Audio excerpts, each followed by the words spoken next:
Action. Okay, now we're down in the lower boiler room where the fire pump actually used to be sitting right here. The fire pump is up there, and let's take a look at where the water line is coming in. So now the water will have already been pressurized. It is now coming in through this black supply pipe here. It's coming down, and then we have our risers that serve the different parts of the building.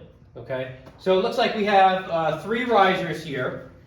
Okay, it's probably first floor, second floor, third floor. I'm guessing. I'm not really sure. They wrote system 1, 2, 3, so I think that's a pretty good guess. So that's our water going out to the different parts of the building. Okay, let's just take a quick note of something back here.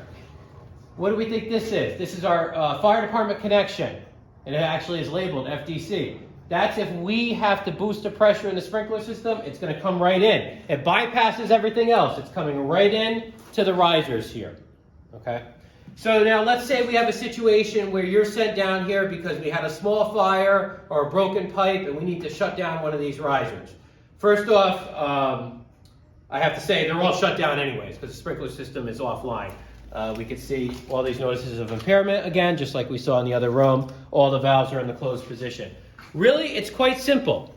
Identify which one of these valves is flowing, okay, and just close the valve. Righty-tighty, lefty-loosey, okay? And again, you're going to see it's actually very simple. It says open and close, but you also know by the direction of the valve if it's open or closed.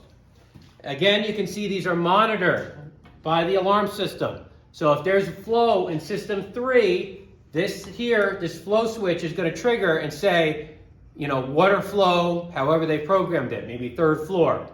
Okay, that gives us an idea where we should head. So if we come here and we have a fire alarm, a sprinkler activation 3rd floor, smoke detector 3rd floor, you better think about something's going on upstairs, okay? We have the 3 different systems here. In the back we have the drains. Again, quite simple. All you do is open the valve, and you can see they had already opened the valve, and it drains right down to the sump pump pit in the corner. You can see it's plumbed right out. The valves are all open. That's not normal. Okay, they would be closed. By opening the main drain, all you're doing is pulling the system, draining the system down so that the sprinkler head shuts off sooner and stops the water damage up in the area where the fire is. So you don't want to just shut it down. You want to do that first. You also want to start draining it out as soon as you can. And you want to communicate with the other companies. And in this building, you're going to have a hard time. You may have to do one of these. And hey, is the pressure lower? Hey, is the flow stopped? And if they're saying no, maybe you have the wrong riser.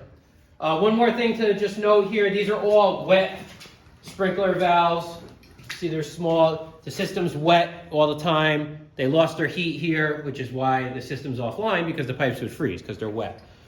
Dry sprinkler valve would look a little bit different. There may be one somewhere else in the building. I'm not sure.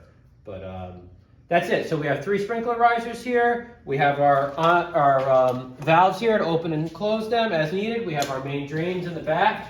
It's nicely plumbed down to the sump pump pit. We have a pretty good system here. It's pretty easy to use,